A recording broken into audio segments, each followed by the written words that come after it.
C'est un aéroport que nous avons ouvert le 7 décembre malgré les nombreux détracteurs qu'il y avait. Et en fin de compte, nous étions prêts pour le 7. Il y avait quelques petits ajustements à faire et nous sommes en train de faire ces ajustements. Donc c'est une aérogare moderne, comme je vous disais, sur 2 niveaux, arrivée et départ, ce qui change énormément de ce que nous avions avant. Si vous avez connu Yoff, une superficie d'environ 42 000 m², ce qui est le double de ce que nous avions avant, et qui permet à l'État du Sénégal d'avoir une belle image. Car comme vous le savez, un aéroport, c'est l'image d'un pays quand on arrive, mais aussi quand on le quitte. Donc il est important pour les visiteurs, qu'ils soient touristes, qu'ils soient hommes d'affaires, qu'ils soient des gens qui amènent du business, qui viennent visiter le pays, il est important qu'ils aient une bonne image de notre pays. Donc nous travaillons à ça, nous allons bien sûr travailler sur la qualité de service. Nous voulons absolument que notre aéroport réponde aux meilleurs standards européens, même aux standards mondiaux. Et donc nous commençons déjà à mesurer l'efficacité de notre installation et de ses équipes. Donc je vous propose maintenant de faire peut-être une petite visite. Et au fur et à mesure de la visite, nous pourrons discuter des services, des installations, et je pourrai vous commenter tout ça. Alors, je vous propose maintenant de descendre dans la zone d'arrivée, et là on fera encore un petit point et on discutera, et je répondrai à vos questions, bien sûr, si vous en avez, sans aucun problème. Pour des questions de facilité au regard de la réglementation que nous devons appliquer. Donc, je suis désolé de vous faire ce circuit à l'envers, mais je suis certain que vous arriverez à imaginer le circuit dans le bon sens. En tout cas, vous le ferez le jour où vous prendrez l'avion ici. Donc ici nous sommes dans la zone publique arrivée, c'est une zone qui propose les services habituels des grands aéroports aux passagers qui arrivent. Donc bien sûr en tout premier lieu l'information, parce que quand on arrive dans un pays, souvent on est un petit peu perdu, on a besoin d'avoir des informations sur les taxis, sur les bus, sur les services, etc. Aussi sur la distance de la destination finale à laquelle on veut aller. Donc, nous avons ici un point information avec du personnel de notre société, la société LAS, qui l'occupe. Et ici, vous pouvez, il y a aussi l'agence régionale du tourisme, nationale du tourisme sénégalais qui est juste à côté. Et ensuite, ici, vous avez tous les services de location de voitures. Donc les passagers qui arrivent ici ont besoin d'un transport terrestre, parce que l'aéroport n'est pas une destination finale, il faut aller quelque part. Donc une offre diversifiée avec des voitures de location, mais aussi des transports avec des bus. Donc nous avons Dakar Demlik qui dessert l'aéroport depuis Thiès, Dakar et Mbourg. Nous avons aussi l'offre Aérobus qui est assurée par un de nos partenaires qui est Sénécartour et qui permet de rejoindre aussi les villes les plus proches de l'aéroport avec une offre différenciée, un peu plus luxueuse, donc un petit peu plus chère et différenciée de Dakar Demlik. Et ensuite nous avons des services bancaires, des services de téléphonie et dans les mois qui viennent nous comptons bien augmenter l'offre en ajoutant des commerces supplémentaires et puis des services complémentaires. Donc voilà, je vous propose maintenant.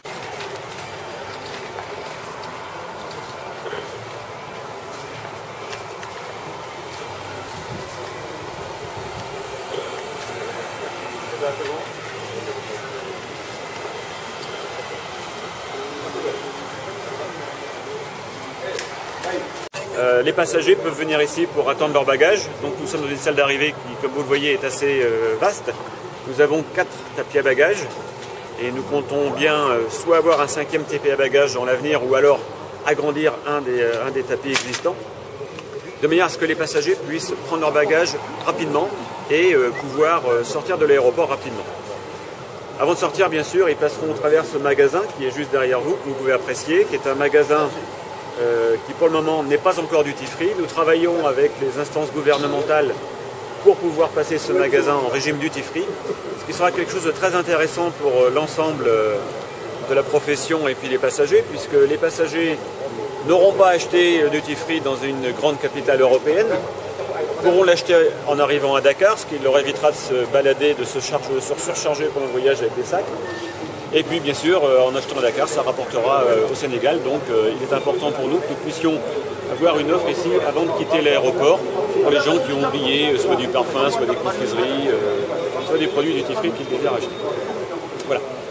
Donc une à ma gauche, une à ma droite, avec une dizaine de postes de police. Dans quelques jours, nous allons commencer l'installation des systèmes, des portes e-Get. Donc ce sont les contrôles transfrontières électroniques.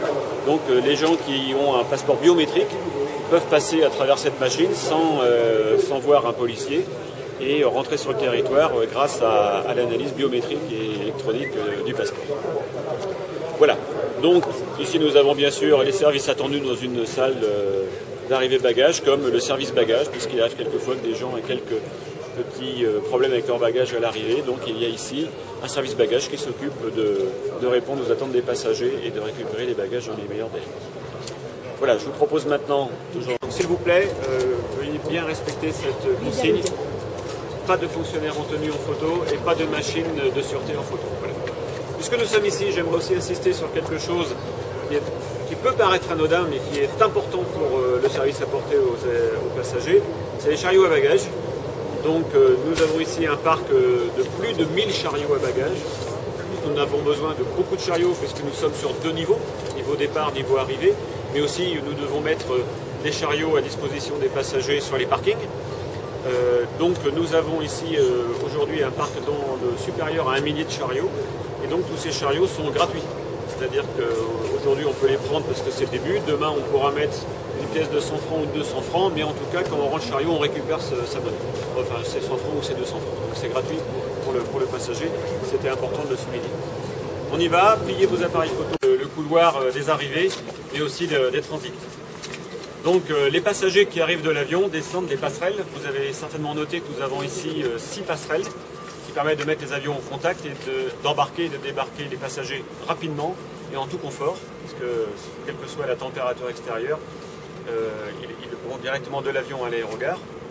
Donc c'est une première au Sénégal, c'est la première fois que nous avons des passerelles. Ce sont des passerelles télescopiques qui permettent d'accueillir tout type d'avion. D'ailleurs l'aéroport lui-même peut accueillir tout type d'avion. Et donc nous sommes équipés de passerelles télescopiques électriques qui disposent de tous les services attendus par les compagnies aériennes, que l'électricité avec une tension spéciale, une fréquence spéciale pour les appareils. Donc les passagers arrivent de l'avion par la passerelle, ils arrivent ici dans ce couloir, soit ils vont aux zones d'arrivée pour sortir, soit ils peuvent faire une connexion, un transit, en passant par un contrôle sûreté qui était là-bas et que vous n'avez pas pris en photo évidemment. Et donc ce contrôle sûreté permet de contrôler à nouveau les passagers, parce que ce sont des passagers qui arrivent de l'étranger. On veut s'assurer au Sénégal qu'ils sont bien conformes à la réglementation qui est appliquée ici. Et donc une fois qu'ils sont recontrôlés, ces passagers peuvent remonter en salle d'embarquement pour reprendre un autre avion. Donc on peut imaginer des gens qui arrivent d'un pays africain, qui vont arriver à Dakar et qui vont reprendre directement, sans sortir, un autre avion pour l'Europe ou pour les États-Unis. Donc c'est aussi ce que nous voulons développer dans l'avenir, c'est la notion de hub, donc d'aéroports de rendez-vous, d'aéroports pivots, où nous aurons ici des rendez-vous aériens et la possibilité pour des passagers de changer d'appareil et de faire un vol avec une escale à Dakar. Bien sûr, je ne vous cache pas que ce projet s'appuie aussi sur l'arrivée de notre compagnie nationale Air Sénégal, et donc nous allons travailler avec eux très prochainement, mais avec d'autres compagnies aériennes aussi, sur cette notion d'aéroport de hub. Voilà, donc maintenant je vous propose de remonter dans la salle d'embarquement via les passerelles, donc vous pourrez voir ces passerelles télescopiques. Et une fois arrivé en haut, on refera un petit point aussi, ou peut-être 2 petits points, pour que je vous présente les facilités et les commerces. Allons d'abord, M. Serkan, qui a une grande expérience dans les aéroporteurs, évidemment, encadre tout ce qui est opérationnel et tout ce qui est technique. Avec lui travaille M. Wally Soumaré, qui aujourd'hui est notre duty manager, donc notre responsable de permanence. Nous avons toujours un duty manager qui est au travail, qui est présent sur l'aéroport, quel que soit le jour, l'heure du jour ou de la nuit, quel que soit aussi le jour de l'année, il travaille les jours fériés. Ce sont les gens qui représentent la direction générale. Donc c'est eux qui s'assurent du bon déroulement des opérations, du bon déroulement global de l'aéroport, je dirais, au terme de service, etc. Donc c'est une longue année et à les féliciter Nous avons aussi M. Mehmet Bozdemir, qui est notre directeur administratif et financier, qui lui veille à la rentabilité de l'entreprise, bien sûr, car il ne faut pas oublier qu'un aéroport, c'est une entreprise, nous sommes une entreprise privée, nous avons des résultats à produire, et dans les résultats que nous produisons, nous donnons une part de notre résultat, une part importante de nos résultats, à l'État du Sénégal. Donc l'aéroport, ce n'est pas qu'une entreprise privée qui est venue ici pour faire l'argent, c'est aussi un outil de développement économique, c'est un outil de développement industriel, et c'est un outil qui contribue à la richesse du pays. Comme vous le savez, nos actionnaires sont turcs et sénégalais. Donc l'AS, c'est l'IMAC AIBD Souma.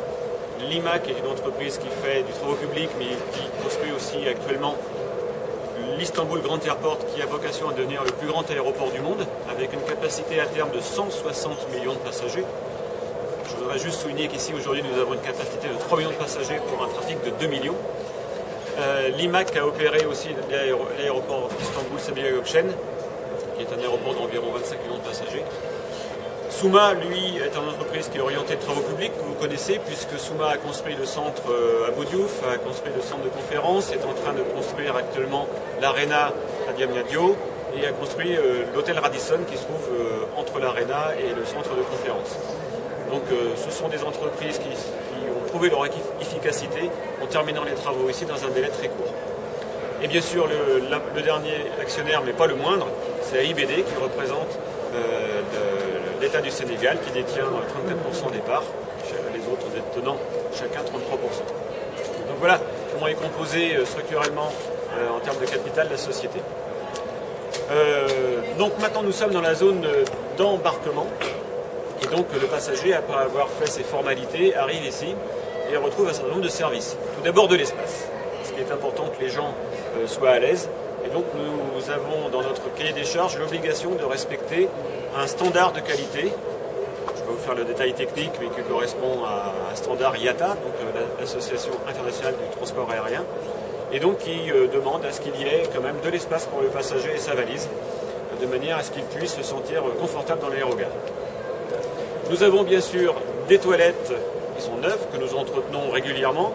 Nous avons un service de nettoyage qui est présent tout le temps. À chaque fois qu'il y a un passager qui passe, il y a quelqu'un qui repasse derrière pour s'assurer que la place est propre. Nous avons aussi une salle de prière, puisque nous sommes ici au service du passager, et quelqu'un qui souhaite faire sa prière quand il est en salle d'embarquement peut le faire. Il y a des installations pour une salle de prière pour les hommes et pour les femmes, avec le système pour les ablutions. Et nous avons des salons, des lounges comme on dit, des salons VIP qui sont destinés aux passagers business, aux passagers first, des compagnies aériennes. Donc nous avons ici le salon Odyssée qui est à côté de nous. À l'opposé de l'aérogare, nous avons le salon Topkapi. Et au milieu, nous avons un salon que nous appelons CIP, c'est-à-dire Commercial Important Personality. En fin de compte, c'est quelqu'un qui n'a pas un billet business, mais qui souhaite quand même se reposer, s'asseoir, profiter du confort de ce type de service, et qui peut y accéder en payant. Donc ça, c'est aussi quelque chose d'important, car les passagers haute contribution sont des gens qui sont importants dans les témoignages qu'ils transportent ou qu'ils communiquent sur l'aéroport. Nous avons une offre de restauration, donc avec dans cette zone d'embarquement 2 bars-restaurants, Léo et Mia. Vous verrez en passant la décoration de ces 2 enseignes qui sont très intéressantes. Et bien sûr, au milieu, nous avons un magasin duty-free qui est opéré par notre partenaire Aelia Lagardère, et ainsi qu'un magasin relais. Donc le magasin duty-free, avec celui que nous avons vu en zone arrivée, occupe une superficie d'environ 1000 m². C'est une offre très importante, très diversifiée, de qualité, avec une présentation des produits qui est vraiment très sympathique et très séduisante. Et juste à côté, la boutique Relais, Relais qui est connue dans tous les pays du monde, qui a pas loin de 1000 points de vente, qui est très connu en France, en tout cas, et en Europe. Et Relais permet de présenter une offre diversifiée du duty-free pour les passagers qui n'ont pas voulu dépenser beaucoup, ils peuvent dépenser un peu quand même. C'est important aussi que les gens puissent dépenser ici, car ça fait partie du business model de l'aéroport. L'aéroport ne produit rien, il offre des services, il offre des installations. Et donc nous avons un chiffre d'affaires qui est basé sur les redevances d'usage d'installation, un petit peu comme le péage de l'autoroute, mais aussi sur les redevances commerciales. C'est-à-dire que chaque produit acheté ici, une partie est reversée à l'aéroport. C'est comme ça que nous pouvons avoir des revenus et pouvoir réinvestir pour améliorer le service et agrandir l'aéroport. Je vous propose maintenant de traverser toute la zone d'embarquement, de passer devant les restaurants, devant le magasin magasin duty free et puis nous retrouver près du deuxième restaurant qui est à l'opposé du terminal. Tout le monde est là ?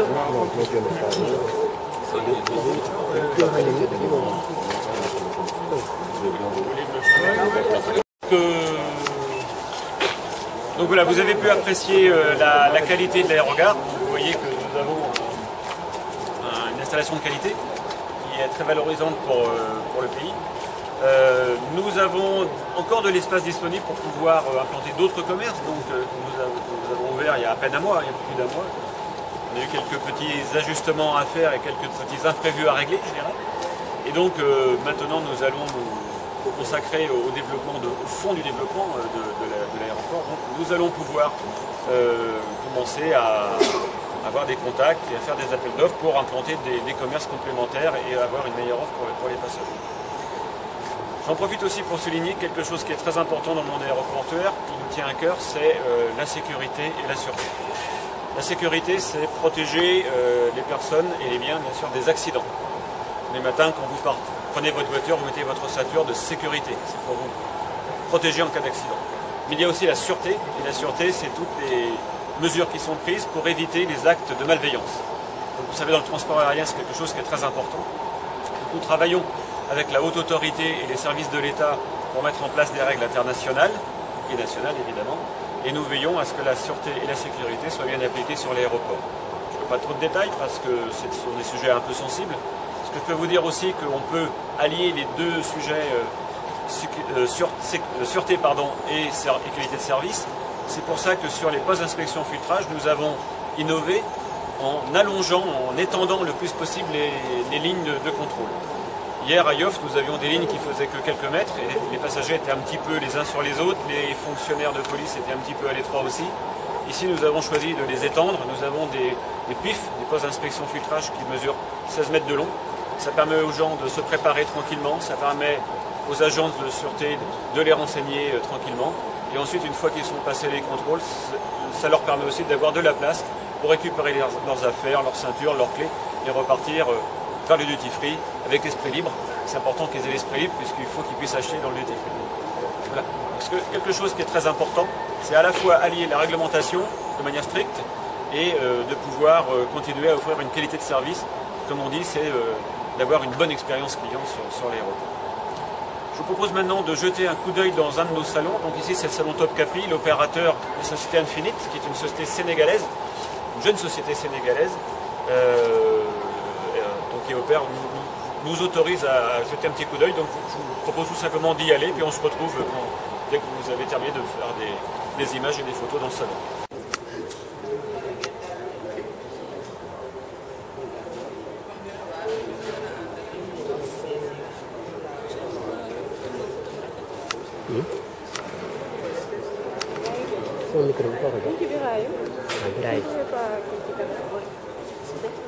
C'est sombre là.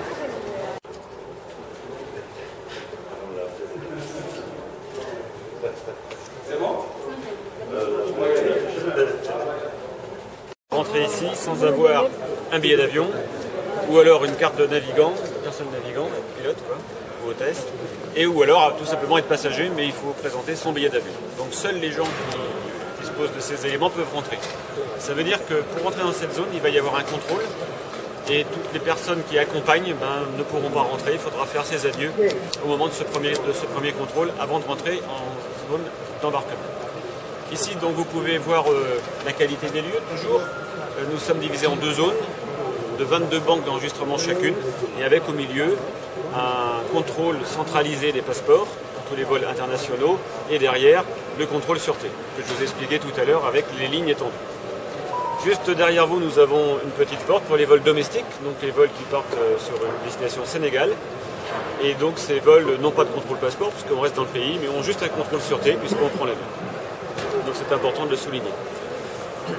Dans cette zone, nous avons aussi toutes les guichets des compagnies aériennes. Donc les principales compagnies aériennes sont représentées ici, comme vous pouvez le voir.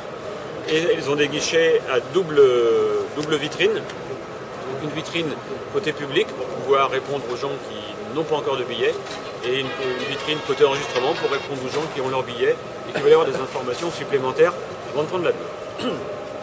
Chaque banque d'enregistrement est connectée à un tapis bagage et tous les bagages arrivent dans une zone de l'aéroport au niveau 0 et là tous les bagages, 100% des bagages sont contrôlés en termes de sûreté.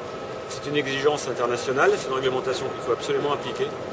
Donc aucun bagage de par poisson que vous consommez à bord des avions sont mis à bord par cette société. Donc c'est une société qui est implantée sur l'aéroport, qui a construit ces installations, tout comme SNCaby, et qui sont en production. Et la société Dakar Catering offre aussi des services à d'autres entités, comme les salons VIP par exemple, sont aussi approvisionnés par cette société. Donc c'est une offre de qualité en termes de restauration.